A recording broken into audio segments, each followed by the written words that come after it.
Salut à toutes et à tous, ici Sachifus, je vous souhaite la bienvenue dans cette nouvelle vidéo. Aujourd'hui je vais vous parler d'un boîtier Android. Alors si vous ne savez pas ce qu'est un boîtier Android, il n'y a pas de souci, je vais tout vous expliquer dans cette vidéo.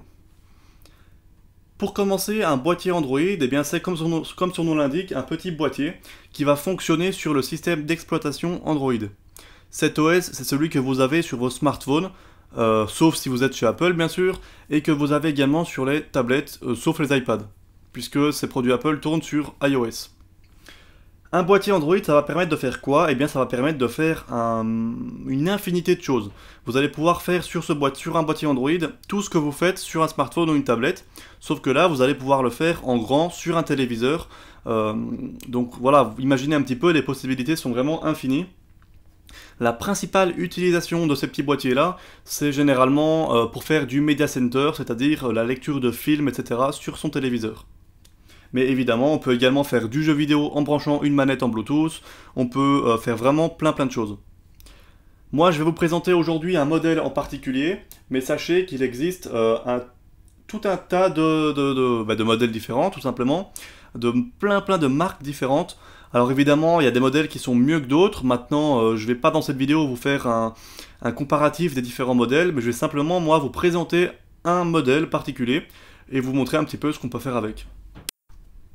Le modèle dont je vais parler aujourd'hui, ça va être le modèle T95Z+, de la marque Hot. Sachez également que généralement ces boîtiers sont des boîtiers génériques et qui sont repris sous plein de marques différentes. Donc ce sont des boîtiers un petit peu no-name. Il y a également des boîtiers vraiment, je vais dire entre guillemets originaux, hein, qui sont uniques, mais généralement ce sont des boîtiers génériques. Ce modèle coûte un petit peu moins de 50 € et il embarque 2 Go de RAM DDR3. Il embarque également 16 Go de mémoire interne, à savoir qu'on peut étendre ce stockage via une carte micro SD. Il fonctionne sous Android 6.0, donc c'est pas la toute dernière version, mais l'avant-dernière, puisque maintenant on est à la version 7.0 Nougat. C'est un processeur Amlogic S912 qui fait tourner ce boîtier, alors c'est un octa-core. Bon, généralement les vendeurs vont vous vendre le produit en vous mettant des caractéristiques techniques très alléchantes, des machins très puissants. Évidemment, tout dépendra de l'utilisation que vous aurez du boîtier. Vous n'avez pas besoin forcément d'un boîtier à 100 € pour faire des petites choses qui peuvent se faire sur un boîtier à 20 €. Donc voilà, ça dépendra vraiment des besoins de chacun. Celui-ci, c'est un boîtier, je vais dire, allez, milieu de gamme, mais qui est déjà pas mal. Il est déjà assez bien performant, on peut déjà faire plein de choses avec, et c'est plutôt pas mal. Alors ce boîtier, il est livré dans cette boîte en carton comme ceci, voilà. Alors il y a pas mal de petites choses dans la boîte, alors je vais tout vous montrer. On va procéder à l'unboxing, voilà. Donc la boîte s'ouvre comme ça, vous voyez, hop. Qu'est-ce qu'on va avoir dedans? Alors et bien sûr, on va avoir le boîtier qui va être en fait dans son petit sachet, voilà, dans son petit sachet. On va également avoir donc un compartiment avec un câble HDMI, hein, donc HDMI vers HDMI bien sûr, qui permet de relier donc le boîtier à sa télévision ou à un téléviseur, hein, bêtement. Qu'est-ce qu'on va avoir aussi? On va avoir un adaptateur secteur, hein, qui permettra de relier le boîtier au secteur, tout simplement, pour l'alimenter. Alors il n'est plus dans la boîte, hein, il est dans mon salon, alors on passera sur la télévision juste après. On a également une petite notice d'utilisation, donc voilà, Android TV User Manual. Ça peut être utile, hein, pour ceux qui n'y connaissent vraiment rien du tout à Android et qui veulent un petit peu, voilà, en plus c'est en français, c'est traduit correctement. Il y a des petites images, etc. Donc on vous explique comment vous connecter au réseau Wi-Fi, comment faire plein de petites choses, voilà. Bien sûr, on a également la télécommande, hein, qui va permettre de contrôler le boîtier à distance. Alors, il y a également des ports USB sur ce boîtier, donc on pourra y brancher un clavier Bluetooth, une souris, etc. Mais la télécommande fournie est déjà bien pratique, et donc elle permettra déjà de faire pas mal de choses sans brancher de clavier ni de souris. Le seul inconvénient, c'est qu'elle nécessite 2 piles qui ne sont malheureusement pas fournies. Bon, c'est 2 petites piles format LR03 si je ne m'abuse. Donc voilà. Et une fois qu'on aura mis les 2 petites piles, eh bien, on pourra profiter du boîtier. Donc la qualité de fabrication est correcte, ah bon c'est du plastique, mais vous voyez que la télécommande est plutôt classe, elle est plutôt design, et vraiment elle est agréable en main et au toucher. Voilà. Donc maintenant on va faire un petit tour du boîtier, je vais vous montrer un petit peu les différents ports, la connectique. Donc le boîtier est construit intégralement en plastique, malheureusement, bon, c'est pas dramatique, hein, parce que le boîtier sera probablement dans votre meuble, en dessous de votre télévision, donc franchement c'est pas, on s'en fout. Ici devant, on a l'inscription T95Z+, qui est un petit peu gravée comme ça sur la face avant. Vous voyez qu'on a un petit effet de style, un peu damier comme ça. Bon, c'est original, c'est sympa, parce que tous les boîtiers ne sont pas comme ça. Hein. Là, généralement, les boîtiers, c'est bêtement une plaque noire. Là, il y a quand même un petit travail qui a été fait au niveau du design, donc vous voyez, c'est vraiment sympa. Alors, qu'est-ce qu'on a? On va avoir ici un port USB, donc pour brancher, comme je le disais, un clavier, une souris, ou même une clé USB ou un disque dur externe, hein, ça va aller aussi. On a un port Ethernet RJ45 pour se relier au réseau de manière filaire, tout en sachant qu'on peut également se connecter en Wi-Fi hein, sur ce boîtier, donc il n'y a pas de problème. On a un port optique, donc pour votre système audio par exemple. On va avoir eh bien l'entrée pour le cordon d'alimentation, la sortie plutôt HDMI pour votre téléviseur, et puis un port AV. Et ici, on a un deuxième port USB, ainsi qu'un lecteur de carte micro SD, ce qui permet d'étendre le stockage de manière significative, plutôt pratique, en sachant qu'il n'y a que 16 Go de mémoire interne. Mais dans tous les cas, si vous faites du Media Center, vous avez probablement un NAS chez vous, où vous allez peut-être lire du contenu depuis votre réseau, et donc vous n'avez pas forcément besoin de beaucoup de stockage interne. Donc c'est pas forcément utile. Au moins ça a le mérite d'être présent. Donc voilà, en dessous on a quatre petits patins antidérapants. Donc c'est pratique, hein, comme ça le boîtier est bien fixé sur la table, enfin ou sur votre meuble. Hein. Et on a également des petites sorties d'aération. Bon ça c'est vraiment c'est ridicule parce que ça sert absolument à rien. Il n'y a rien qui sort par là, hein, je veux dire, voilà, je vois pas trop bien l'intérêt. En utilisation, le boîtier chauffe un petit peu. Bon, si vous commencez à faire des trucs très demandeurs, très gourmands, il va peut-être se mettre un peu à chauffer sur le dessus, comme ça, mais ça reste tout à fait correct, hein, vous n'allez pas vous brûler non plus. C'est une chauffe normale. Donc voilà, j'ai fait un petit peu le tour du boîtier en lui-même, hein, du design, et maintenant, eh bien, on va devoir passer à la télévision dans mon salon, comme ça je vais pouvoir vous montrer un petit peu le fonctionnement, hein, comment ça se passe dans les menus, etc. Et comment on pourrait lire du contenu, des films, etc. depuis le réseau. Donc au lieu de m'amuser à vous filmer directement l'écran de la télé, je me suis dit que ce serait un peu plus intéressant directement d'enregistrer depuis le boîtier. Donc comme ça, ce sera plus clair pour vous, je pense.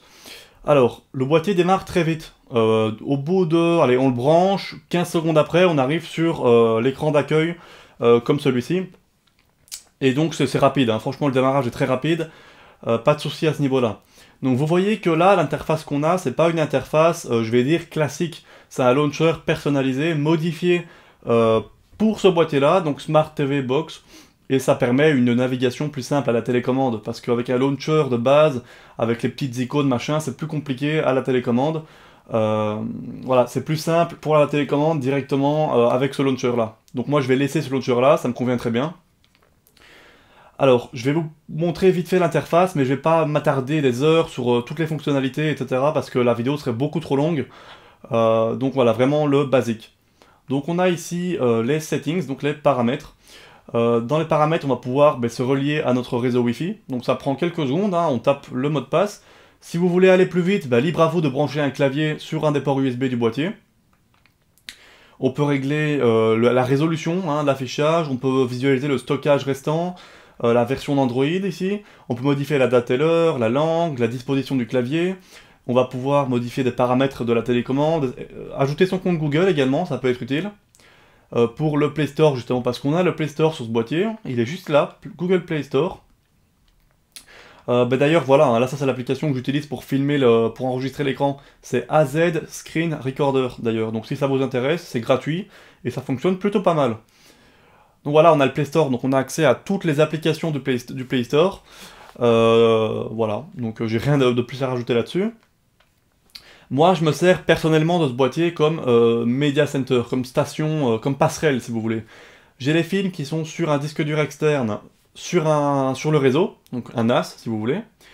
Et donc j'ai là-dessus des films en 1080p Blu-ray, des séries, des musiques. Et j'aimerais bien pouvoir, depuis ce boîtier, les visionner sur ma télévision. Et donc c'est ce que je fais, ça fonctionne très très bien. Et l'application que j'utilise pour ça, c'est Kodi. C'est d'ailleurs l'application que je vous recommande fortement. Premièrement, elle est préinstallée sur le boîtier, donc vous n'aurez rien de spécial à faire. Voilà, c'est l'application Orange qui est juste là. Et puis ensuite, c'est surtout la meilleure application que vous pourrez trouver sur le Play Store pour gérer vos films. Donc c'est vraiment là, il n'y a pas mieux, c'est le top, le must quoi. Donc on ouvre l'application. Alors ici, je l'avais déjà lancée, donc elle était restée en RAM, mais je vais revenir à l'accueil. Voilà. Voilà comment ça se présente. Donc on a en fait plusieurs catégories. Alors je pense que vous avez sûrement déjà vu ça quelque part, hein, c'est très très connu. Et cette application, vous pouvez la voir sur votre smartphone ou votre tablette, puisqu'il fonctionne sur Android aussi ce boîtier.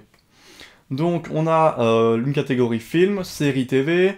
Là j'ai ajouté une catégorie chaîne TV. On a les vidéos, les applications, le système, etc. La musique.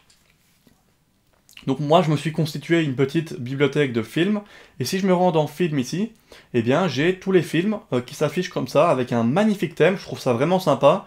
D'ailleurs il y a plusieurs thèmes disponibles, hein. Ça c'est un des centaines de thèmes disponibles, et c'est vraiment sympa parce que on a le film, on a la jaquette d'un autre côté on a le réalisateur, le genre du film, la durée du film, on a également un petit résumé du film, hein, c'est sympa.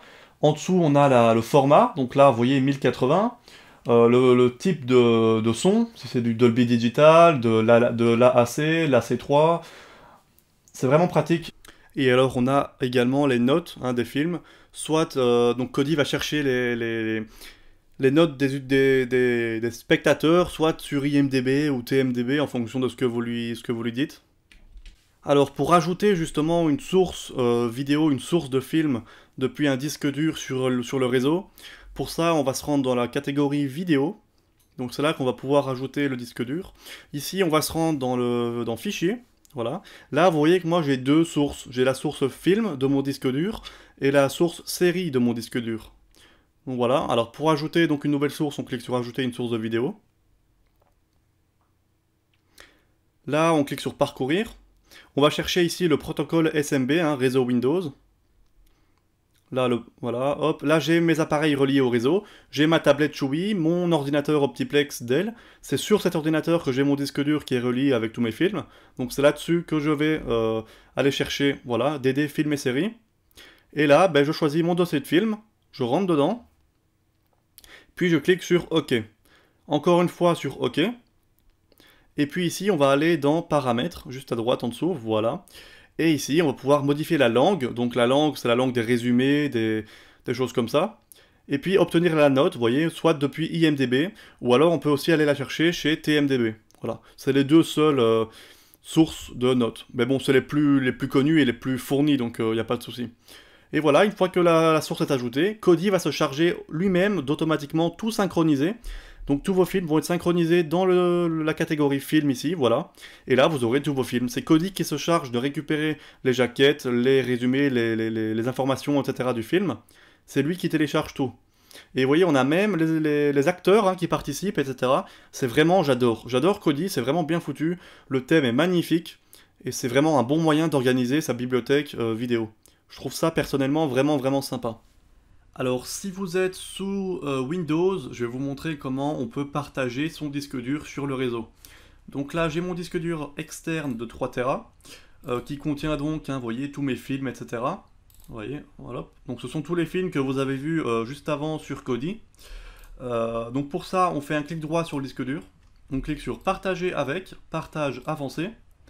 Là, vous avez donc le chemin réseau, mais on va cliquer sur Partage avancé ici.